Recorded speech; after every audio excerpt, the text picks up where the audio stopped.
हिमालय की गोद में बसा है पर्वतीय गांव। चारों तरफ बर्फ से ढकी चोटियां जिनकी ऊंचाई आसमान छूती है। झरने पहाड़ों से ऐसे गिरते हैं मानो चांदी पिघल रही हो। हवा में ताजगी और पवित्रता। यहाँ लोग सीधे साधे प्रकृति के साथ तालमेल बिठाकर रहते हैं, अपनी छोटी सी दुनिया में खुश। फिर भी यहाँ फुसफुसाहट गूंजती रहती है।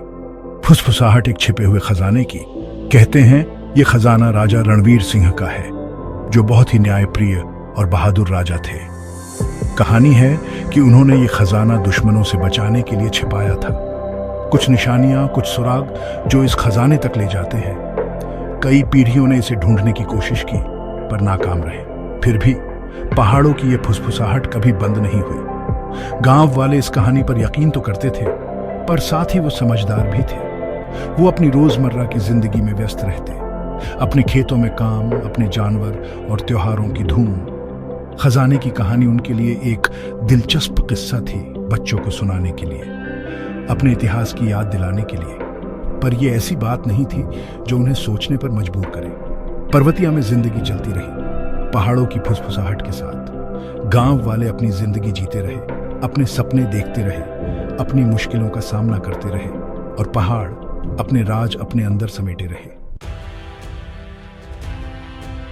राजा रणवीर सिंह उत्तराखंड के एक महान राजा थे। उनकी बहादुरी और बुद्धिमत्ता की कहानियां दूर दूर तक फैली थीं।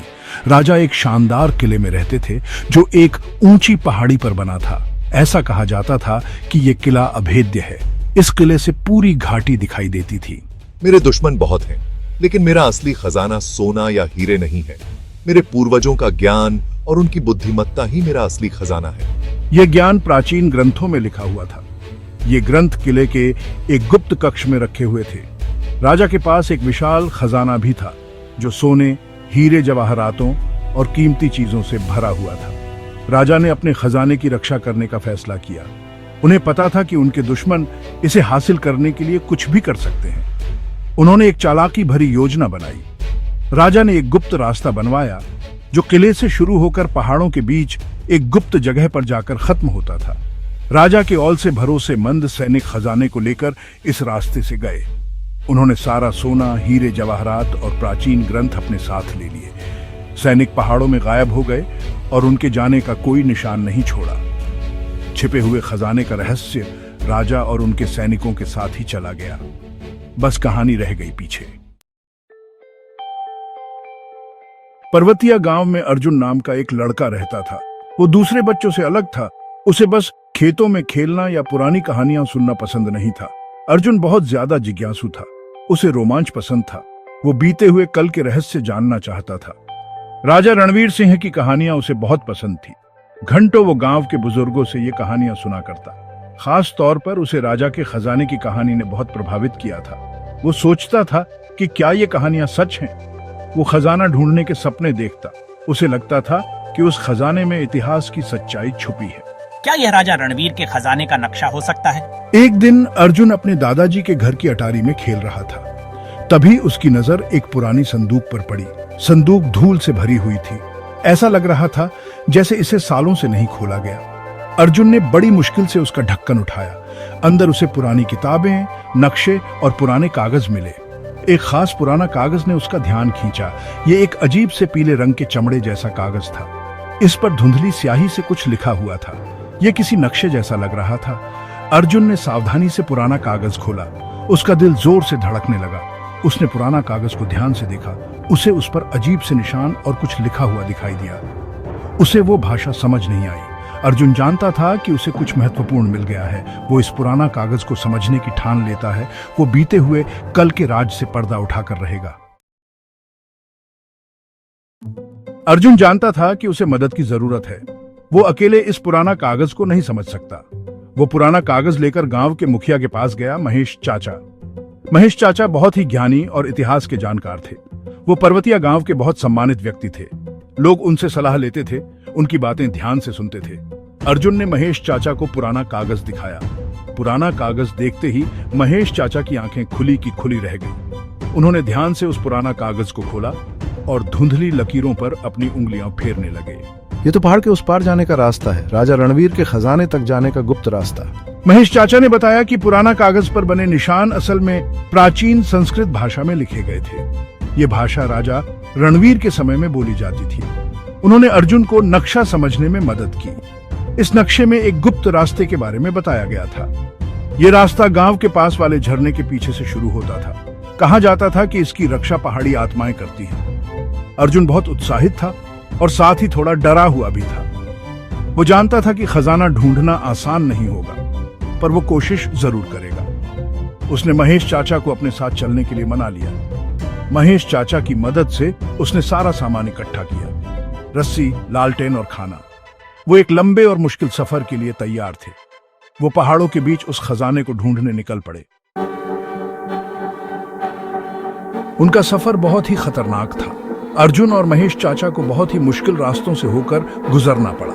उन्हें घने जंगल पार करने पड़े, ऊंची चट्टानों पर चढ़ना पड़ा। जैसे जैसे वो ऊपर की ओर बह रहे थे, ठंड बढ़ती जा रही थी। झरने की आवाज अब और तेज सुनाई दे रही थी। आखिरकार वो उस गुप्त रास्ते के द्वार पर पहुंच ही गए। ये द्वार झरने के पानी के पीछे छुपा हुआ था।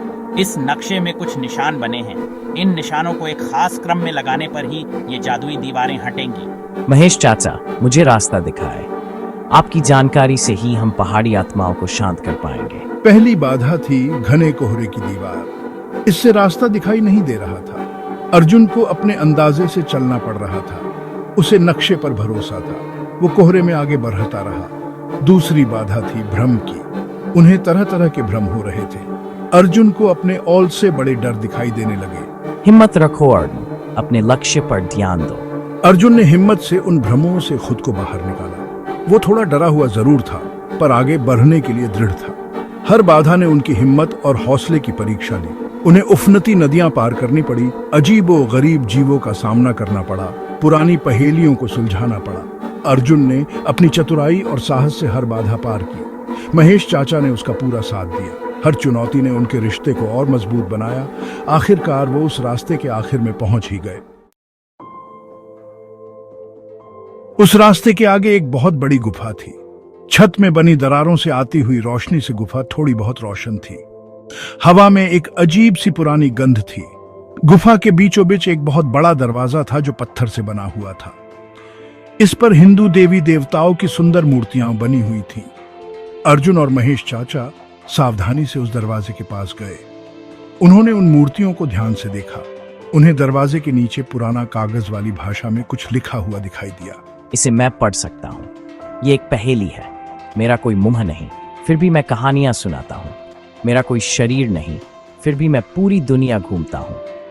मेरी कोई जिंदगी नहीं, फिर भी मैं तुम्हें रुला भी सकता हूँ और हंसा भी सकता हूँ। बताओ मैं क्या हूँ? अर्जुन उस पहेली के बारे में सोचने लगा। वो जानता था कि इस पहेली का जवाब ही उस दरवाजे को खोल सकता है। थोड़ी देर बाद उसे समझ आ गया। ज्ञान। जैसे ही अर्जुन ने ये शब्द कहा, दरवाजे के अंदर कुछ आवाज हुई। पत्थर का बना वो विशाल दरवाजा धीरे धीरे ऊपर उठने लगा। दरवाजे के पीछे खजाने से भरा एक कमरा था। ऐसा खजाना जिसकी उन्होंने कभी कल्पना भी नहीं की होगी। मंद रोशनी में सोने के सिक्के चमक रहे थे। संदूकों में कीमती हीरे जवाहरात रखे हुए थे। दीवारों पर प्राचीन मूर्तियां सजी हुई थीं। पर अर्जुन का ध्यान इन औल से ज्यादा उस चीज पर गया जो कमरे के बीचों बीच एक ऊंचे चबूतरे पर रखी हुई थी। वो चीज थी पुराने कागज और किताबों का ढेर। यही राजा रणवीर सिंह का असली खजाना था। अर्जुन और महेश चाचा ने कई दिन उस कमरे में बिताए। वो वहां रखी चीजों की सुंदरता देखकर हैरान थे। हीरे जवाहरातों की चमक देखकर दंग रह गए। पर औल से बड़ा खजाना तो वो पुराने कागज और किताबें थी। उन्होंने बहुत ही सावधानी से उन पुराने कागज को खोला। उन्होंने बहुत ही ध्यान से उन प्राचीन किताबों के पन्ने पलटे। हर पन्ने पर बीते हुए समय का ज्ञान भरा हुआ था। उन पुराने कागज और किताबों में कई विषयों के बारे में लिखा हुआ था। दर्शन, धर्म, इतिहास, खगोल विज्ञान, यहाँ तक कि चिकित्सा और इंजीनियरिंग के बारे में भी। अर्जुन को एहसास हुआ कि ये बस इतिहास की किताबें नहीं हैं, ये तो एक बेहतर भविष्य के लिए रास्ता दिखाती हैं। राजा रणवीर सिंह ने सिर्फ अपने खजाने की ही रक्षा नहीं की थी, बल्कि अपने पूर्वजों के ज्ञान को भी संजो कर रखा था। अर्जुन समझ गया कि ये ज्ञान तो अलका है। ये उसका फर्ज है कि वो ये ज्ञान पूरी दुनिया को दे। वो पर्वतिया वापस जाने का फैसला करता है। वो इस खजाने का इस्तेमाल अपने गांव की बेहतरी के लिए करेगा। वो एक म्यूजियम बनवाएगा जहां वो ये सारी चीजें रखेगा। वो राजा रणवीर सिंह की विरासत को हमेशा के लिए जिंदा रखेगा। अर्जुन की खोज की खबर जंगल में आग की तरह पूरे पर्वतिया गांव में फैल गई। सारे गांव वाले गांव के चौराहे पर इकट्ठा हुए। अर्जुन और महेश चाचा ने जब अपनी कहानी बतानी शुरू की तो सब बड़े ध्यान से सुनने लगे। उन्होंने अपने खतरनाक सफर के बारे में बताया, जादुई दीवारों के बारे में बताया और उस अनोखे खजाने के बारे में भी बताया। अर्जुन ने अपनी योजना ऑल को बताई। उसने बताया कि वो इस खजाने का इस्तेमाल कैसे ऑल की जिंदगी बेहतर बनाने के लिए करना चाहता है। उसने स्कूल, अस्पताल और लाइब्रेरी बनाने की बात कही। वो पर्वतिया को शिक्षा और संस्कृति का केंद्र बनाना चाहता था।